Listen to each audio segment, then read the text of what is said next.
भगवान जो चाहते हैं वही होता है। अपनी चाही होत नहीं, हर इच्छा तत्काल, और बलि चाहत है स्वर्ग को भेज दियो पाताल। राजा बलि चाहते थे हमको स्वर्ग मिले, अश्वमेध यज्ञ करने लगे। 99 अश्वमेध यज्ञ किया, 100वां अश्वमेध यज्ञ शुरू हुआ, भगवान आए, सब कुछ हुआ, लेकिन राजा बलि को स्वर्ग नहीं मिला। क्यों? बोले भगवान की इच्छा नहीं थी। कितना चाहा, कितना बड़ा कर्म किया उसके लिए, 100 अश्वमेध यज्ञ किया, लेकिन बलि के चाहने से कुछ नहीं हुआ। भगवान जो चाहे वो हुआ। बलि चाहत है स्वर्ग को और भेज दियो पाताल, पाताल में भेज दिया, सुतल लोक में जाओ, वहां राज्य। देवता दैत्यों ने दोनों ने मिलकर के समुद्र मंथन किया, हमको अमृत पीने को मिलेगा, लेकिन भगवान चाहते हैं कि केवल देवता अमृत पिए, दैत्य अमृत न पिए। परिश्रम दोनों ने बराबर किया, लेकिन दैत्यों को अमृत पीने को नहीं मिला। पुरुषार्थ करके भी उन्हें फल की प्राप्ति नहीं। लोग कहते महाराज पुरुषार्थ करो, भगवान के भरोसे बैठने से क्या होगा? बोले पुरुषार्थ भी करके देख लो, अगर भगवान की इच्छा नहीं होगी, भगवान की कृपा नहीं होगी, तो तुम्हारा पुरुषार्थ भी व्यर्थ चला जाएगा। कितने लोग पुरुषार्थ करते हैं, कहां फल मिलता है? भगवान चाहते हैं तभी फल मिलता है। दैत्यों ने इतना बड़ा पुरुषार्थ किया, लेकिन उनको अमृत रूपी फल नहीं मिला, और देवताओं को मिला। क्यों? बोले भगवान चाहते थे। इसलिए पुरुषार्थ का भी कोई बहुत बड़ा मूल्य नहीं है, भगवान की इच्छा ही सर्वोपरि है। तो जब भगवान की ही इच्छा सर्वोपरि है, तो फिर किस बात की हम चिंता करें? इसीलिए भक्तों ने कहा हमारे साथ श्री रघुनाथ, फिर किस बात की चिंता? हमारे साथ श्री रघुनाथ, फिर किस बात की चिंता। हमारे साथ श्री रघुनाथ, फिर किस बात की चिंता। चरण में रख दिया जब मात, फिर किस बात की चिंता। चरण में रख दिया जब मात, फिर किस बात की चिंता। किया करते हो तुम दिन रात, क्यों बिन बात की चिंता। किया करते हो तुम दिन रात, क्यों बिन बात की चिंता। क्यों बिन बात की चिंता। तेरे स्वामी को रहती है, तेरे स्वामी को रहती है, तेरी हर बात की चिंता। हमारे साथ श्री रघुनाथ, फिर किस बात की चिंता। न खाने की, न पीने की, न मरने की, न जीने की। न खाने की, न पीने की, न मरने की, न जीने की। न मरने की, न जीने की, न मरने की, न जीने की। रहे हर श्वास पर भगवन, हरे हर श्वास पर भगवन के प्रिय नाम की। हरे हर श्वास पर भगवन के प्रिय नाम की चिंता। हमारे साथ श्री रघुनाथ, फिर किस बात की चिंता। हमारे साथ श्री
हमारे साथ श्री रघुनाथ पुरखित बात की चिंता।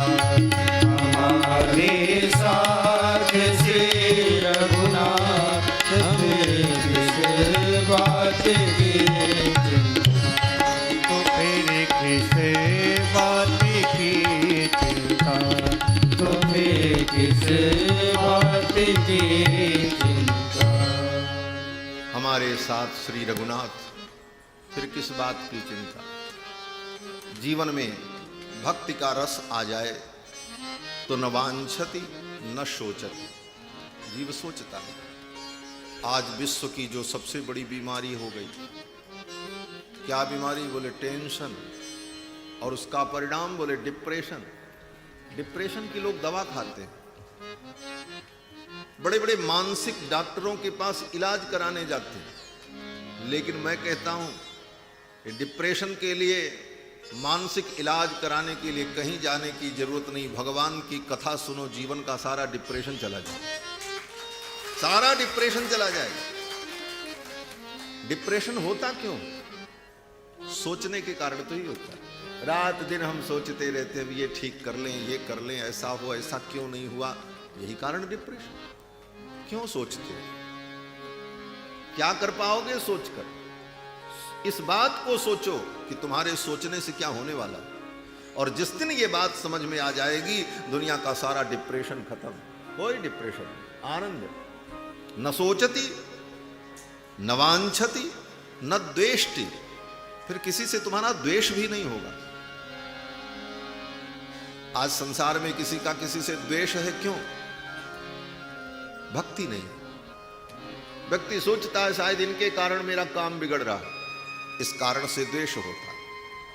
जब व्यक्ति मान लेगा सब कुछ करने वाले भगवान हैं, ये भावना दृढ़ हो जाएगी तो किसी से द्वेष भी नहीं होगा। किसी से कोई द्वेष नहीं। न द्वेष्टि न रमते नोत्साही भवति, और न ही उसको कहीं किसी वस्तु में आसक्ति रह जाएगी। यही भक्ति का स्वरूप है। यद ज्ञात्वा मत्तो भवति स्तब्धो भवति। जिस भक्ति को पाकर के व्यक्ति मस्त हो जाता है, मत्तो भवति। मत्त का मतलब मत्त हो जाना, जीवन में मस्ती आ जाना। मस्ती के लिए लोग परेशान हैं, बोले 10 दिन से थक गए हैं काम करते, चलो एक दिन मस्ती करके आते। तुम एक दिन की मस्ती के लिए परेशान हो, भगवान की भक्ति करो, जीवन ही पूरी मस्ती में बीत जाएगी। ये पूरा जीवन ही मस्त हो जाएगा, आनंद हो जाएगा। ऐसी मस्ती आएगी जो मस्ती कभी जाएगी ही नहीं। मस्ती तो वो है जो जीवन में आवे तो फिर लौट के जाए ना। इसीलिए किसी भक्त ने कहा, जाम पे जाम पीने से क्या फायदा, शाम पियो सवेरे उतर जाएगी। लोग पीते हैं क्यों? बोले थोड़ी मस्ती आ जाए। लेकिन वो मस्ती कितनी देर रहती? बोले 4-5 घंटे 10 घंटे, उसके बाद तो फिर वही सुस्ती आएगी। वो मस्ती गई तो उसके बाद सुस्ती आई। लेकिन भक्त कहते हैं जाम पे जाम पीने से क्या फायदा, शाम पियो सवेरे उतर जाएगी। एक जाम पी लो हरि नाम का, सारी जिंदगी मस्ती में गुजर जाएगी। सारी जिंदगी ही मस्ती में गुजर जाएगी। ऐसी मस्ती जीवन में आएगी। इसलिए नारद जी कहते हैं मत्तो भवति। भगवान की भक्ति जीवन में आ जाए तो जीव मत्त हो जाता है और आत्माराम होकर परम आनंद को प्राप्त करता है। ये भक्ति की महिमा है। भक्ति क्या है? बोले द्रुतस्य भगवत धर्मात् धारावाहिकताम गता। हमारे हृदय का जो भाव है, भगवान की कथा को सुनकर के हमारा हृदय जब द्रवीभूत होता है, द्रुतस्य भगवत धर्मात्, भगवान की कथा को सुनकर, भगवान के दिव्य श्री विग्रह का दर्शन करके, भगवान की लीलाओं को देखकर हमारे हृदय का जो भाव है, वो भाव पिघल करके बहने लगता है, उसमें धारावाहिकता आ जाती है। ये श्री मधुसूदन सरस्वती जी महाराज अपने भक्ति रसायन ग्रंथ में भक्ति का लक्षण बताते हैं कि द्रुतस्य भगवद धर्माधारावाहिकतां गता सर्वेशे मनसो वृत्तिर भक्तिरित्यभिधीयते। भगवान की कथा सुनकर, भगवान की लीलाओं को देखकर, भगवान के दिव्य विग्रह का दर्शन करके हमारे हृदय के भाव की जो धारावाहिकता होती है, और वह धारावाहिकता, वो मन की वृत्ति, सर्वेशे मनसो वृत्ति ही, उन सर्वेश जगन्नाथ में हमारे मन की वृत्ति दृढ़ हो जाए, इसी को कहते हैं भक्ति। भक्तिरित्यभिधीयते, वही भक्ति। और फिर उस द्रवीभूत हृदय में भगवान के जिस रूप की, जिस लीला की छाया पड़ जाए, वो सदा के लिए स्थायी हो जाती है। जैसे लाक्षा होता है, जिसको लाक्षा माने लाख, वो सील मोहर लगाते हैं तो लाख को गला करके लगाते हैं। लाख बड़ी कठोर होती है, लेकिन अग्नि के ताप से वो पिघलती है। पिघलने पर उसमें जो ठप्पा लगा दो, वो ठप्पा छप गया, वो अब नहीं बिगड़ेगा। उसी प्रकार हमारा हृदय बहुत कठोर है, लेकिन भगवान की लीलाओं को सुनकर, भगवान का दर्शन करके हमारा हृदय जब द्रवीभूत होता है, और उस द्रवीभूत हृदय में भगवान के जिस स्वरूप की, जिस लीला की छाया पड़ जाती है, ठप्पा लग गया, वह भाव सदा सदा के लिए छप जाता है। यही भगवान का हृदय में विराजमान है। मधुसूदन सरस्वती जी महाराज कहते हैं, और ऐसी भक्ति जीवन में आ गई तो फिर जीव धन्य हो जाता है। भक्ति को प्राप्त करने के लिए भक्तों के चरित्र को सुनना अनिवार्य है। क्यों? बोले भगवान की कथा सुनकर के कोई आश्चर्य नहीं होता। भगवान की कथा सुनकर के कोई बहुत आश्चर्य नहीं होता। क्यों? अरे बोले भगवान ने रावण को मार दिया, इतने बड़े वीर को मार दिया भगवान ने। बोले तो कौन सी बड़ी बात कर ली भगवान ने? जो रावण को पैदा कर सकता वो मार भी सकता। भगवान ने गोवर्धन पर्वत उठा लिया। बोले जो अपने संकल्प मात्र से अनंत अनंत ब्रह्मांड को पैदा करता है, वो 7 कोस लंबे चौड़े पर्वत को उठा लिया, तो कौन बड़ी बात? क्या आश्चर्य है इसमें? जिसके एक एक रोम में अनंत अनंत ब्रह्मांड चिपके हुए हैं। एक ब्रह्मांड कितना बड़ा? बोले अतल वितल सुतल तलातल रसातल पाताल, नीचे के 7 लोक और ऊपर के 7 लोक, भू भुव स्वः मह जन तप, और इन 7 लोकों का एक आवरण, फिर पंच तत्व के 5 आवरणों से आवेष्टित एक महापिंड। ऐसे ऐसे अनंत अनंत महापिंड जिस महागोलक के अंदर विचरण करते रहते हैं, वो एक ब्रह्मांड। और ऐसे ऐसे अनंत अनंत ब्रह्मांड जिन परमात्मा के रोम रोम में चिपके हुए, रोम रोम प्रति लागे कोटि कोटि ब्रह्मांड। उन भगवान के लिए 7 कोस लंबे चौड़े गोवर्धन पर्वत को उठा लेना कौन बड़ी बात? वो तो केवल ऐसी अपने पलक उठा दें तो पर्वत उठ के खड़ा हो जाए, हवा में टंग जाए। उठाने की भी जरूरत नहीं, ये तो उठाने की एक लीला थी, भगवान की इच्छा थी। बोले इन तर्कों का क्या उत्तर है? बोले जब भगवान अपने संकल्प से, अपनी पलक से ही उसको पर्वत को उठा सकते थे, इशारा कर देते, पर्वत टंग जाता आकाश में, बिना आधार के रुका रहता, फिर उठाने की क्या जरूरत थी? बोले अब ये भगवान की इच्छा के ऊपर निर्भर था, वो जो चाहे सो करे। ऐसा भी कर सकते थे, लेकिन अब उनकी वही इच्छा थी। इसीलिए आचार्यों ने कहा स्वतंत्रेच्छ मुने हैं नियोगानुयोग अनर्हत्वा। भगवान परम स्वतंत्र हैं, जो चाहें जैसे चाहें, जो मन हो सो करें, कौन उनको रोकने वाला? उनकी इच्छा। तो भगवान की लीलाओं को सुनकर के कोई आश्चर्य नहीं होता, आनंद आता है, आश्चर्य नहीं होता, क्योंकि भगवान सब कुछ करने में समर्थ है। लेकिन भगवान के भक्तों के चरित्र को जब हम सुनते हैं तब हमें आश्चर्य होता है। इन्हीं परिस्थितियों में, इसी वातावरण में हमारे आप जैसे शरीरधारी और इन्हीं संसाधनों के बीच में रहकर जब वो भक्ति के द्वारा परम उत्कर्ष को प्राप्त करते हैं, उनके जीवन में दिव्यता का आधान होता है, तब सुन करके हमें आश्चर्य भी होता है और प्रेरणा भी होती है कि हमें ऐसा करना चाहिए। भगवान के चरित्र को सुनकर के प्रेरणा नहीं होती, आनंद का अनुभव होता। भगवान का चरित्र सुनकर के ये प्रेरणा थोड़ी होती कि समुद्र पे हम पुल बनाएंगे, राम जी ने बनाया तो हम भी बनाओ। तुरंत मन यही कहेगा भाई हम नहीं बना पाएंगे तो भगवान ही कर सकते।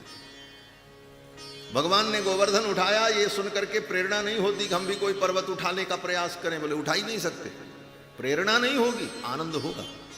लेकिन भगवान के भक्तों के चरित्र को जब सुनते हैं तब हमें प्रेरणा मिलती है, इन भक्त ने ऐसा किया तो इनको ऐसी दिव्यता का अनुभव हुआ तो हम भी कर सकते हैं, और तब उस भक्ति में हमारी प्रवृत्ति होती है,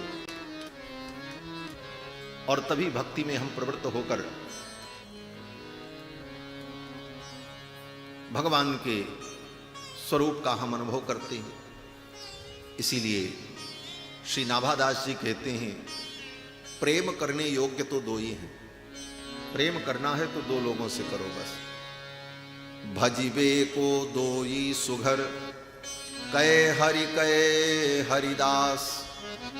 श्री नाभादास जी कहते हैं, भजने के योग्य तो केवल दो लोग हैं, या तो भगवान और या तो भगवान के भक्त। कोई पूछे किसका भजन करें, किससे हम प्रेम करें, बोले दो लोगों से प्रेम करो, या तो भगवान से या तो भगवान के भक्तों से।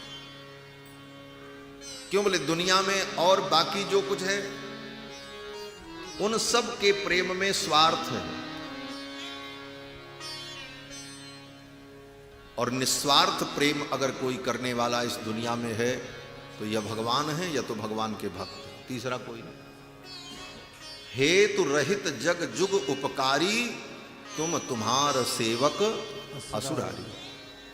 भगवान और भगवान के भक्त ही निस्वार्थ प्रेम करते हैं, बाकी संसार में सबका प्रेम स्वार्थ मूलक है, सबके प्रेम में स्वार्थ छिपा है। चाहे वो पति पत्नी का प्रेम हो, चाहे भाई भाई का प्रेम हो, चाहे मित्र का प्रेम हो, सब में स्वार्थ छिपा है।